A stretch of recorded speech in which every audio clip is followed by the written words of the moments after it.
For those of you interested, this is a basic breakdown of how most e-bikes work in China.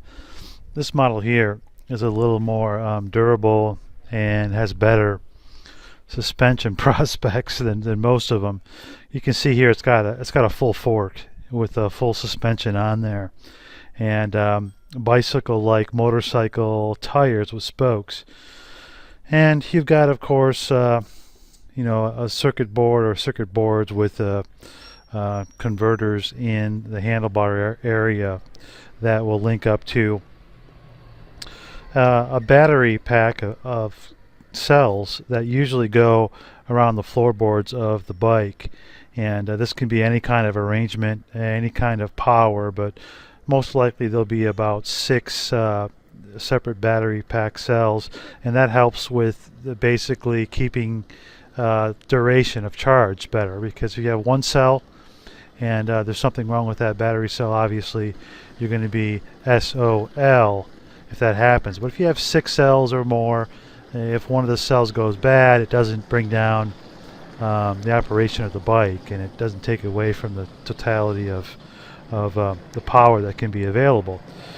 And one cell that's smaller is easier to replace than one huge battery cell, such as you see in automobiles and such. So the battery cells go in the floorboard area, usually held down by brackets, and there's a control power converter, one or more, that changes the power into juice that the hub motor or motors can accept. And this has actually a big hub motor on the back, and obviously it may not be operational anymore, but that's a rather large hub motor there.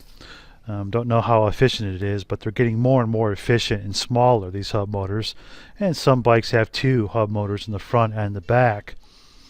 And the hub motor is becoming more efficient and cheaper. You can easily replace those along with the tire if need be. And so 2 hub motors in the front and the back tire will help you to climb better and give you better traction, because people ride these things in the winter, and they ride them in the rain and all kinds of stuff. So that's kind of the basic setup. As far as like statistics, look in the comments section. That'll give you a basic breakdown on the voltage and the power that you can expect from these things, but you can soup them up in any manner of way.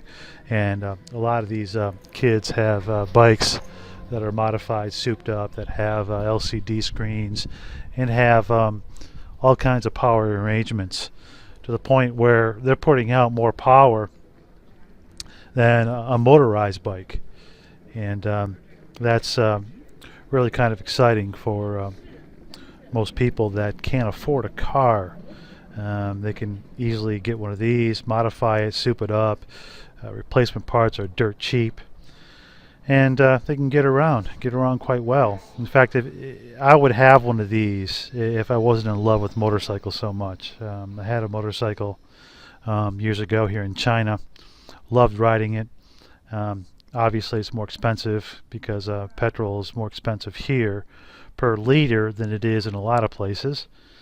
But I don't know, some of these e-bikes that are coming out now are a little more fun and exciting, and you can spend thousands of RMB on a setup, and then you got to worry about, of course, it getting stolen, because most of the time what happens is they'll jack the batteries out of it and take that. But if you have LCD screens on it and stereo speakers and things like that, they're apt to take that as well. So you can't really park your investment outside unless it's a piece of crap like this.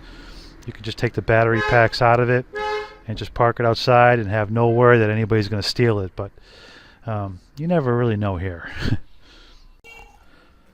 And I wanted to add that not always are the battery packs in the floorboards, but quite often on these bikes that are a little more long travel, they have the battery packs in the frame sitting upright like this, and you just basically unlock it or unlatch it, take it inside at night, and then in the morning you bring it out after it's charged and you go on your way.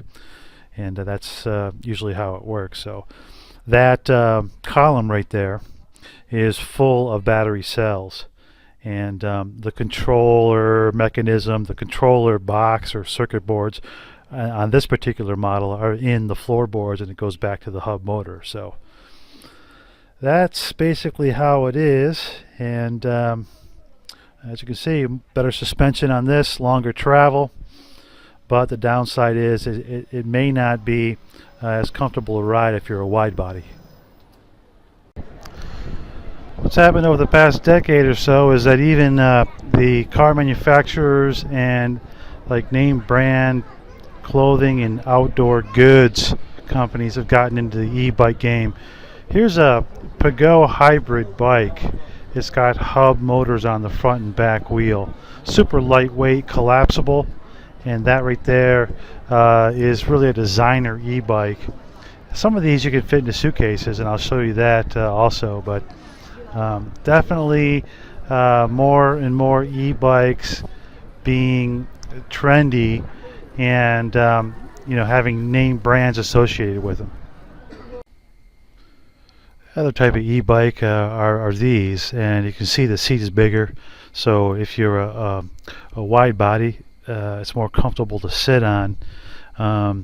Unfortunately, with the tires being so small like that, the maneuverability isn't the same, and if you're going to go at super high speeds, it's not as enjoyable.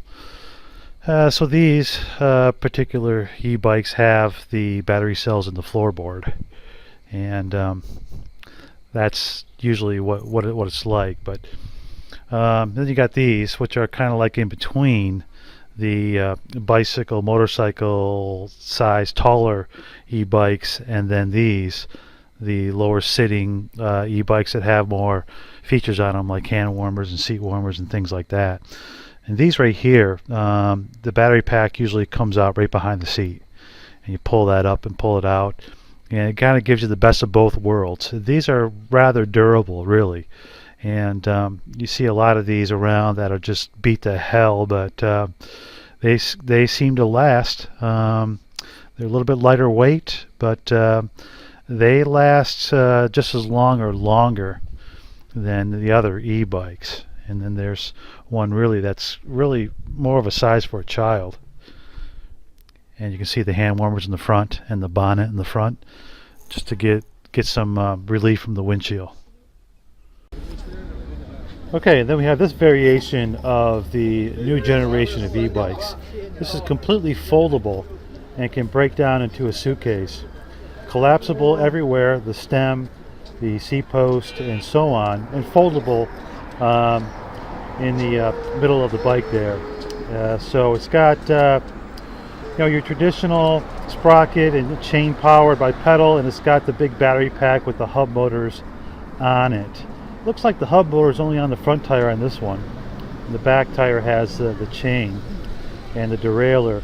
But yeah, so battery pack on the back of it, of course, that is removable, and you can put that in the suitcase with the rest of the bike, or you can leave it on, whatever. Looks like it might be aluminum. I doubt it would be carbon fiber because of the expense, but still very nifty, kind of cool. I mean, but if you're a bigger guy like me, you really couldn't pull it off. But other than that, if you're a smaller Chinese person, or a smaller person in general, you could ride this, and has a clip there for your mobile phone, so if you want to use GPS, you can use that. And depending on the cost of it, it would be a very nice little bike to have if you want an e-bike that is going to get you from point A to point B. Now, how durable it is, that's tough to say, but still, this is how e-bikes are evolving in the Far East. And finally, we have these workhorses, and what they are electric vehicles that can actually pull a load. And these things, sometimes they have both electric and gas, and some of them have pedals or electric, depending on how the configuration is, but they have actual car batteries underneath the seat, usually two of them, strung in unison to help power this thing, that can actually take contractors to work. And next to it you have like kind of like in between there. This is a more of a heavy duty solid steel, not much plastic, and it's got car batteries or motorcycle batteries underneath the floorboards, and this can really pull a load too. So all kinds of varieties, and that pretty much is it. Hey, take a look at that.